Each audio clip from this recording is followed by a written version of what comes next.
ശ്രീലങ്ക കാണാൻ പോയിട്ട് അവിടുത്തെ ഏറ്റവും വെറുത്തായിട്ട് എനിക്ക് തോന്നിയ ഒരു രാത്രിയുടെ വിശേഷങ്ങളാണ് കേട്ടോ ഞാൻ പറയുന്നത്. ഒരു ദിവസം വൈകിട്ട് ഞങ്ങൾ ഒരു 6:30 ആയപ്പോൾ ഒരു ഓഡിറ്റോറിയത്തിൽ പോയി. ശ്രീലങ്കയിലെ തനത് കലാരൂപങ്ങളുടെ അവതരണമാണ് അവിടെ നടന്നത്.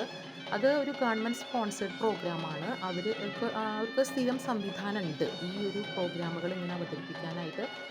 ഡെയിലി ബേസിസിൽ അവിടെ ഈ പ്രോഗ്രാം നടക്കുന്നുണ്ട്. അവിടെ വരുന്ന ടൂറിസ്റ്റുകളും നാട്ടുകാരും ഒക്കെ അവിടെ വന്നിട്ട് ഈ പ്രോഗ്രാം കാണുന്നുണ്ട്. അപ്പം ഞങ്ങൾ ചെല്ലുമ്പോൾ ഓഡിറ്റോറിയം ഫുൾ ആളായിരുന്നു. നമ്മൾ നേരത്തെ ബുക്ക് ചെയ്തത് കൊണ്ട് മാത്രമാണ് നമുക്കവിടെ സീറ്റ് കിട്ടിയത്. അങ്ങനെ ഞങ്ങൾ ആ പ്രോഗ്രാം കണ്ടു. അതിൻ്റെ കുറച്ച് ദൃശ്യങ്ങളാണ് കേട്ടോ നിങ്ങൾക്കിന്ന് കാണാൻ വേണ്ടി ഞാൻ തന്നിട്ടുള്ളത്. അവിടെ വരുന്ന വിദേശികളെല്ലാം തന്നെ ഇത് കണ്ടിട്ട് തന്നെയാണ് പോണത് കേട്ടോ.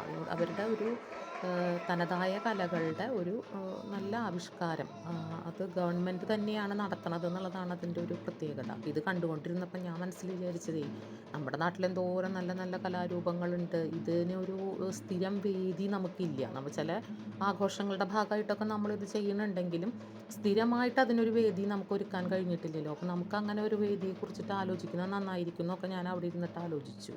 ശരിക്കും ഗവൺമെൻറ് തലത്തിൽ തന്നെ ഇതിനൊരു നല്ല ഒരു വേദി ഉണ്ടാവുകയാണെങ്കിൽ എല്ലാവർക്കും ആവശ്യക്കാർക്ക് വന്ന് കാണുകയും ആസ്വദിക്കുകയും ചെയ്യാം. നമ്മുടെ ടൂറിസം ഒന്ന് ഡെവലപ്പ് ചെയ്യുകയും ചെയ്യാം. അങ്ങനെ ഒരു സാധ്യതകൾ അതിനുണ്ട്. അത് നമ്മളൊന്ന് ആലോചിക്കേണ്ടതാണ്. ശ്രീലങ്കൻ ഗവൺമെൻറ് കൃത്യമായി പ്ലാൻ ചെയ്ത് നടപ്പിലാക്കിയതുപോലെ തന്നെ നമുക്കും ഇതുപോലുള്ള ചില സാധ്യതകൾ ചെയ്യുകയാണെന്നുണ്ടെങ്കിൽ നമ്മുടെ കലാകാരന്മാർക്കും അതിനൊരു ഗുണം കിട്ടും. ആ ഓഡിറ്റോറിയത്തിലെ സീറ്റിങ്ങൊന്നും അത്ര അടിപൊളിയൊന്നുമല്ല. പക്ഷേ നമ്മൾ ഇത് കണ്ടുകൊണ്ടിരിക്കുമ്പോഴേ നമ്മളായിരിക്കുന്ന സീറ്റിനെ കുറിച്ചൊക്കെ നമ്മൾ മറന്നു പോകും. അത്രയും ആസ്വദിക്കാൻ പറ്റിയ രീതിയിലാണ് ആ പ്രോഗ്രാം നടക്കുന്നത്.